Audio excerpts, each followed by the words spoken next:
Thanks to this channel, every week we get to interact with people who are on the keto or the carnivore diet. And we think there are about 4 types or archetypes of these dieters.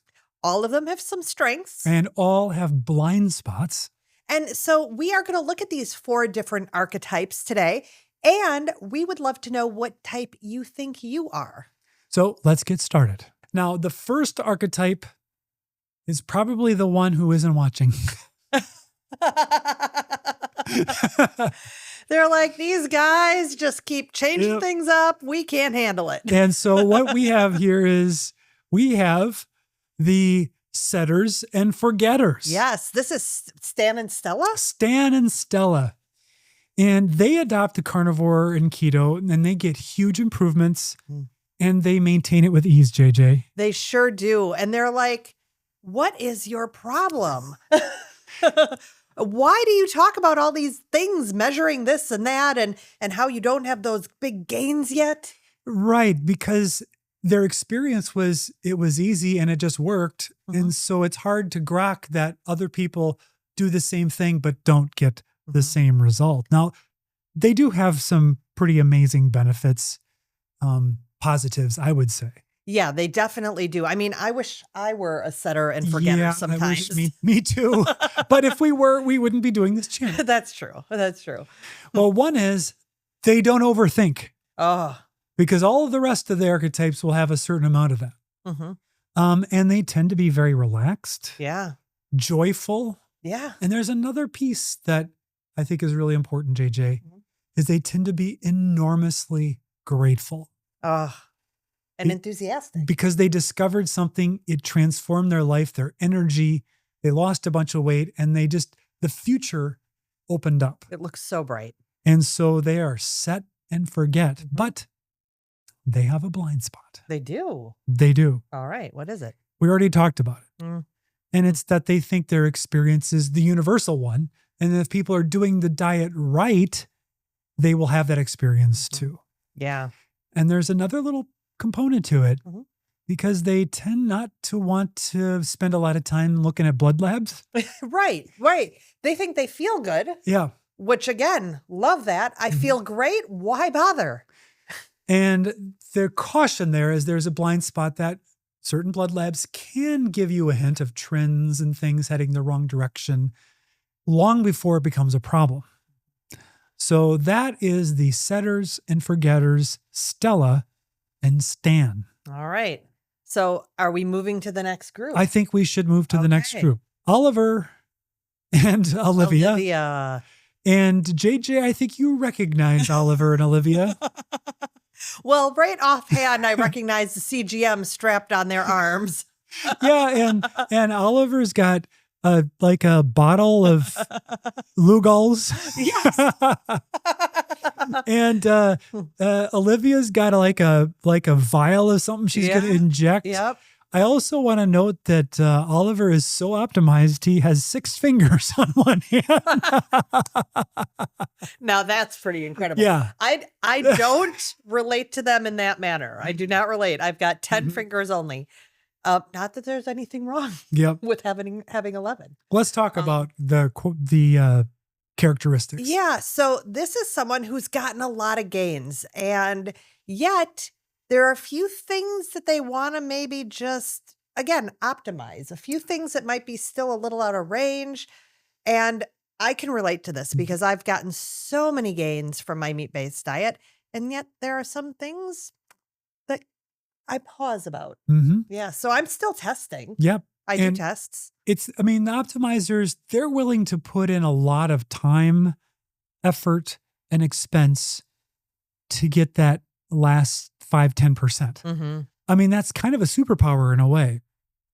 But I think the main motivation there, and it's what you've talked about in the past, is they want to catch things early. Yes. They don't want it to linger so that one day they're surprised. And you've talked about the cliff. My 30s especially were a really bad time for me. Very low energy, low mood, lots of infections, just really struggling day to day. And that is what I see as the cliff. And I crept up to the cliff for 15 years leading into that, where with insomnia and some hormonal issues and little indicators that things were not right, but yet indicators that conventional medicine didn't really pay attention to. So then my 30s hit, I have a baby, and I am off the cliff. And I'm off the cliff for a decade. I turned 40, I come across a naturopath, and lo and behold, I learn a little bit more about diet, and I give up gluten. So my 40s were so much better than my 30s, but I could still always see the cliff. Like if I wasn't really careful with how I ate and how I expended my energy and took care of everything, like don't have too much activity, but don't have too little. If I went to the fair or Six Flags for a day, it would be a 3-day recovery because that cliff was just like I'd be teetering on the edge sometimes. So I don't want to get that close to the cliff ever again. So I sort of keep my eye. Sometimes we both go Italian-esque. Yep. So I want to always keep my eye on the numbers and the metrics that I feel like I can have some control over so that I don't get too close to the cliff, because my 50s have been awesome thanks to this way of eating. So I would say that the optimizers, which I aspire to become, have some big strengths. And one is, for them, health is a hobby. Like they're actually really deeply interested in it. I would think setters and forgetters, they just want to live their life. Yeah. They feel great. They don't need to do the tweaking, and they just go about their thing, and they don't even really watch YouTubes about this topic because they're done, right? And the optimizers know a lot. They've read so many books. They've watched all the videos. They've listened to all the podcasts, and they get very good at N of 1 projects and have the discipline to see them through. But JJ, oh no, the optimizers, they have a blind spots. La la la la la la. And yes, so we do. There's kind of two. Yeah. One is there is a risk of, I think what I've heard Dr. Berry say is majoring in the minor. Yes. Yes. Where suddenly they become so obsessed with optimizing the smallest little things they don't want in their diet or in their life because they're afraid of what it might do. And it may or may not have any effect at all. Well, and honestly, my experience with gluten, I mean, there were times when I had to be really super careful about cross-contamination. But that was majoring in the major. That was at that time, but then the filter can get a little skewed.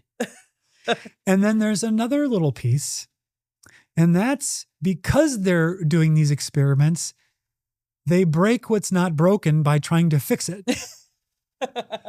And that over-optimization can lead to some dead ends that they kind of wish they hadn't gone down. Yeah, I can see that. So that's Oliver and Olivia, the optimizer. And JJ. And JJ. To a certain extent. You might think, oh, Eric, you're an optimizer. I aspire to be there because I am part of the next group. Yes, yes. You want to cue them up? And because you're part of the next group, I thought it was really important that we discuss this distinction. So the next group is the puzzlers, right there, the puzzlers. Right. And you can see in this picture that there's a question mark. There's guys going macros, infection. The woman's going oxalates, Lyme. Yeah. And the puzzlers have gone down this keto carnivore path, and they've had benefits. They've definitely seen the light, and yet they don't feel like they're even close to optimizing. They don't feel like they've gotten up to a certain baseline. These chronic issues are lingering. They're motivated because they see the optimizers and the setters and forgetters, and they're like, why can't I get where they're at? Yeah. And if you've watched this channel for any amount of time, you know that JJ's success is my goals, and I do lots of puzzling. Could this be a weight loss stall too? I think that it could be a weight loss stall. Puzzlers could end up in this kind of state because it worked and then it stopped working, and it's like, what the heck happened? Yes. Or it worked for weight loss and yet energy is flat. And they're like, what is it? Is it my macros? Do I need electrolytes? And they're trying things and it's maybe just not coming together. That's not all bad. They have some strengths here. Yeah. Now they will go down some deep rabbit holes. And I would say deep. Yes. And they are students, like optimizers. So they know a lot. These deep dives are kind of a double-edged sword though, because it can lead to a little bit of a whiplash kind of changing of protocols. And, but I would say that they are very much in the mindset that it's a process issue that they haven't figured out. Yes. Which is important and is a strength that they've got. Yeah. Now there is a blind spot, and it is a couple of things. One, a tendency not to take enough vitamin P, which is patience, and changing up variables too fast or changing too many things at once. And I think that's because, you correct me if I'm wrong, I'm sure, the puzzlers have not, since they haven't seen the larger gains, there's still hope, like you said, right? It's a process that I just need to figure it out. But there's a little more desperation because their issues are more pressing than those of the optimizers. The optimizers are looking long-term, and these are short-term issues that are affecting their lives right now. Yeah, it's still some chronic issue that's a quality of life problem. Yes, yes. And so from the other perspectives, the puzzlers are frustrating to optimizers and setters and forgetters because all of their activity looks like they need to just bring it down, calm down, and just eat meat and water until you heal. Yeah. And some puzzlers will do that and they will take the vitamin P and it won't get them there. Yeah. And then they're just like, And that's just the case. And there might be some underlying issue there. We are going to talk about what each of these might want to do to address their blind spots. So I think we should move on to the last of the four types. All right. I have been here, so I know this very well. I want to introduce you to the Wagon Riders, Walt and Wanda. I love that name, Wanda. And you can see in this picture here, they've fallen off the wagon. The wagon's got all the meat and the butter in it and the salt, and they've got cookies in their hands. Wanda's looking at this steak like, I can't eat another one of these. There's donuts strewn about, and the arrow is pointing Keto Carnivore, and they're just sitting on the road going, what happened? And the little birds and stars around their heads. Now, every time I did keto, I was the Walt and I was falling off the wagon. And these are people where they have seen success. They've done keto or they've done carnivore. They've had some weight loss and then they lose it. And they'll say the phrase, I fell off the wagon. Yeah. And there's all kinds of reasons for this. And I'm not even going to say they're not legitimate reasons because they are. For one of the bumps in the road that might knock you out is just a life event. There could be a death in the family, a job loss, a super stressful job, a vacation, a holiday, any number of things where you're really good. You're able to stay on the wagon when you can control every variable in your life. But as soon as you're tested by the broader life, it just falls apart. Yeah. And I would like to say that even the Wagon Riders have some strengths. Okay. One is they've had glimpses of success. And two, people don't go to keto and carnivore until they awaken to the failure of the conventional advice. So they've already kind of like dawned onto them. They're like, all of that low fat, high grain, all of that nonsense, the boxed food, the pharmaceutical treatment of chronic disease, they've cottoned on to the game and they're like, I don't want to do that anymore. So they've already made a huge step. Yeah, that is a huge mental shift, Yep. mindset shift. And I want to say one other thing is that when they're on the wagon, sometimes they look a lot like our friends, Oh, yeah. Stan and Stella. Mm-hmm. They can look like setters and forgetters because they're riding that wagon. They're good. They've got momentum. Everything's good. And they're like, oh, it's easy. Why doesn't everybody do it? And they're spreading the word. And then all of a sudden, 2 months later, they're here. Yeah. And this is because of a significant blind spot. The motivation to kind of go keto carnivore for a lot of people is they're trying to get their weight under control. Mm-hmm. They want the energy. They want the insulin down. They want to reverse type 2 diabetes. But fundamentally, there's a sort of a self-image issue. And I don't blame anybody for that because I had it too. But the diet is seen as a body recomp and a fat burning mode. And there's not a complete reframe done yet with the Wagon Riders. So they've started. They've started. But the real trick, and this is where the blind spot is they're not thinking hormones, energy, mitochondrial function. They're thinking, what macros can I eat, and how does it show up on the scale next week? And until you get the reframe, all of those temptation foods stay on the menu.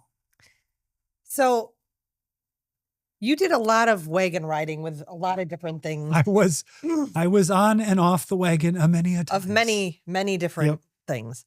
But I remember when I've attempted keto, and I only remember giving it a really good shot once, but then I would get on the wagon a little with you because I was cooking our dinners or whatever. But for me, it's what you're saying. I wasn't seeing any results as far as the scale went or energy or anything else at that time. And I was just obsessed about the macros, and not in the optimizing way either. It was just like, oh my gosh, how do I get these macros to fit into this meal? How do I make the fake lasagna or the fake tacos that's going to have the right macros? How do you make the fake pancakes? And the fake pancakes. So my shift was not until later. And that is when I did move into a committed lifestyle, because I saw benefits though pretty quickly. Some benefits that I could hold on to, not weight. I didn't lose weight for 7 months, but right away I saw some inflammation and allergies relieving, and I knew I was on the right path and took that route. Yeah. Now, the Wagon Riders can know a lot about metabolism. I'm not saying they can't know that or they're completely ignorant of it. No. But they haven't gotten it through into like an embodied sense of like, oh, this food is not about primarily my shape. Yeah. This food is about the cells Mm-hmm. and how the molecules in those cells are interacting.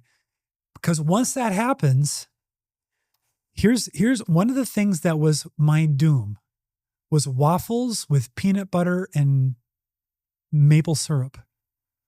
I could eat them until I exploded with nausea. Yeah. And then I would be so full and I would lie down and my heart rate would go up because all that sugar was coming in. And then I'd be like, what have I done? Why did I do that? And yet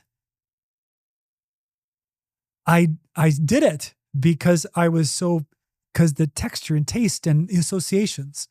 But now when I think about that, if I was going to have some sort of cheat meal, I wouldn't even consider eating those things. As good as they must have tasted back then, to me, that is pure toxin to my mitochondria. Yeah. It is completely contraindicated. And so I have moved out of Wagon Rider into Puzzler on my way to Optimizer. Now, the next part of this, we want to talk about how can each of these archetypes be instructive to the others? Because I think it's really important to understand that obviously, because they're archetypes, you might fall in between some of these. You might be kind of bouncing between puzzler and optimizer. Maybe I am more like that. Or you might be a little bit between optimizer and set it and forget it, which is probably a good place to be. I have months in my life where I'm like, I can't do this anymore. I need to take a break. But if you are a wagon rider, I would say that the first place to look is try to borrow some things from the puzzlers. And this has to do with more investigation to get that reframe in your mind towards understanding hormones, mitochondria, and how what you put down the gullet sends signals to those things. Because once you understand every bite is a message, you're like, oh, what message do I want to send? And if I fall for this temptation, if this donut is going to send a message and it's completely counter to what I'm trying to do, it's a hugely empowering reframe. And I think that sort of goes into the whole why. Your why probably needs a little more depth than the body recomposition. All right. So what if you're a puzzler? Well, the puzzlers need to look to the optimizers because the optimizers are much more disciplined at structuring their self-experiments. They're better at their N of ones because they'll change fewer variables and they'll give it enough time. Even if they're taking in a whole bunch of information and podcasts and videos and like, oh, copper, SIBO, oxalates, lime, they're not going to jump to protocols from week to week. They're going to be like, okay, that's interesting information. I'll file that right now. I am doing 80% fat, 20% protein, and I'm doing this supplement stack, and I'm changing one thing, and in 30 days or so, I will reevaluate. Because they have a little bit more scientific approach. So that's where the puzzler needs to head. And that will be really instructive because the puzzlers they have so much to gain. And if they could just calm down a little bit, stop the overthinking, they can crack the code. And this might be where it might be nice to work with a health coach or enter a group as well, I think. Yeah. I just had a thought. What? Our friend Jenny Middich is a great optimizer. Oh. And she has been taking the puzzle of her husband, but very disciplined manner, doing experiments on him, but getting results. She's done her own as well. But she's an optimizer at a whole different level than I am. Yeah. Cool. Great example though. Yeah. Excellent example. But if you're not naturally analytical like that, you might need somebody who can help you understand your whole situation and then say, okay, this is the area where you want to start. Spend 30 days here. Yeah. Then we'll do some tests and reassess. The optimizers, JJ. I kind of gave it away. Sometimes we need to not be in the weeds of all the numbers, even if we're doing it systematically. And sometimes we just need to chill out, let our cortisol relax, do some priming with our eating, perhaps, like not just micro manage everything and just set and forget for a while. Yeah. And I honestly, I think that the puzzlers probably need phases of their seasons of their year where they do a little set and forget. If they can get to a firm foundation where like, I want to lock in some gains. There's some things that are unresolved, but I'm just going to keep my diet here. I'm going to keep my exercise, give it some time, and then I'm going to do another experiment. There's really a lot of benefit in that because you can start to ease some of that psychological manicness. Which as people say, doctors and so forth, Dr. Bright especially, you don't want to mess your cortisol up by obsessing about all these things, right? Exactly. That's just adding a bad piece to the whole puzzle. Right. Yeah. But what about the set and forget? Are they the gold standard, or can they Well, they're learn from? happy. What do they need? Well, that's true. But They had a blind spot, Yeah. and that is maybe a little too much disdain for the blood labs Mhm. and checking in occasionally. Now, obviously, this is an archetype. Mhm. Many of them get their regular checkups. Not saying you don't. No. But if it's been a long time, it's probably good to get that panel done. You want to be looking at your white blood cell count. You want to be looking at your insulin and stuff. Maybe you don't care about lipids. Don't check it. But some things, some mineral deficiencies can show up, and they show up before you notice any symptoms. It'd be good to catch those on the blood labs because, for example, neutrophils, part of the white blood cell count, white blood count, is that what it is? Yeah. Those can show up low if you're not getting enough copper. And if you're a carnivore, you might not be getting enough copper if you're not eating any liver. Now, obviously, if you're eating too much liver, you could have a different problem. Mhm. So it's one of those things that just the check-ins are good. You want to do. Mhm. I have a controversial Uh-oh. thing that I think the setters and forgetters, the optimizers, and the puzzlers could learn from the wagon riders. Oh. Mm. And this is very individual. So don't say that I'm telling you to do this. But I think once, twice a year, you might want to step off the wagon for a day. That doesn't mean eat waffles with peanut butter and maple syrup. No. It could mean having steak and potatoes and asparagus. I don't know why you'd want that. Oh, Or I'd having take some mushrooms. on having the a side. slice of some dessert at a family event. But obviously you wouldn't do that if you had any concern that that's going to send you down a spiral that stays off the wagon. Yeah. I know for a fact I could do that and be fully compliant for the next week without any next day instantly, Mhm. without any mental exertion of any will whatsoever. It would take me no will to do it. So, I mean, I could do that. Thanksgiving's coming up. I don't anticipate it being this huge free-for-all feast. It wasn't last year. No. It was a little more the previous year. I think it'll be a little bit less, but will I have some of your potatoes and stuffing? I will have a little. And it will not derail me. No. And I think that all of these, I think there's a little bit of a benefit from it, of just being able to show yourself, yeah, I can step down from here and I can get right back in. But that's an advanced move. Right. And also if you have autoimmune issues or Well, obviously, yeah. something. Don't eat Right. gluten if you have a celiac. Don't eat sugar if you're a sugar addict. Yeah. And obviously, if you're a wagon rider, you need to not get off the wagon over the holidays. And I No. know it's hard, which means that wagon riders, if you're going to start, it's better to start after the holidays, but it's better to start now because you don't want to lose these weeks and months of progress you could make. So I don't know what to tell you. It's a quandary. Yeah. So we are curious, where do you fall most of the time on your keto or carnivore journey? Are you a Walt? Is it Walt and Wanda? Walt and Wanda, the wagon riders. Yep.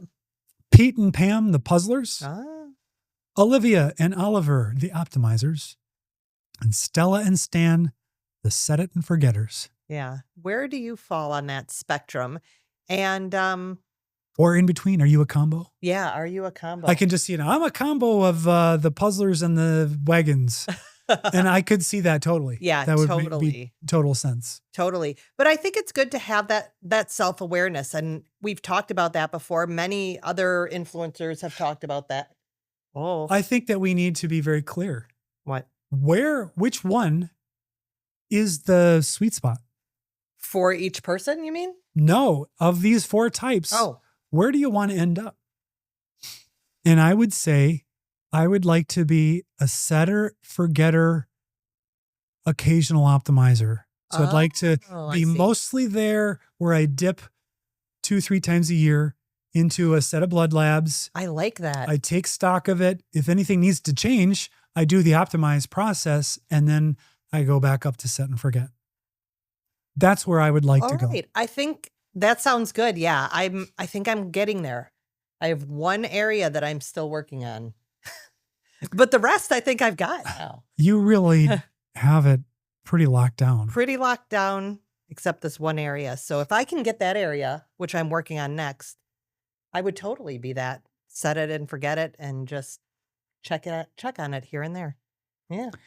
So we are so anxious to hear from you. Is there a different archetype that we didn't identify? Yes. That some combination that you think we missed? We definitely want to hear about that. So with that, every day stronger. Every day more blessed.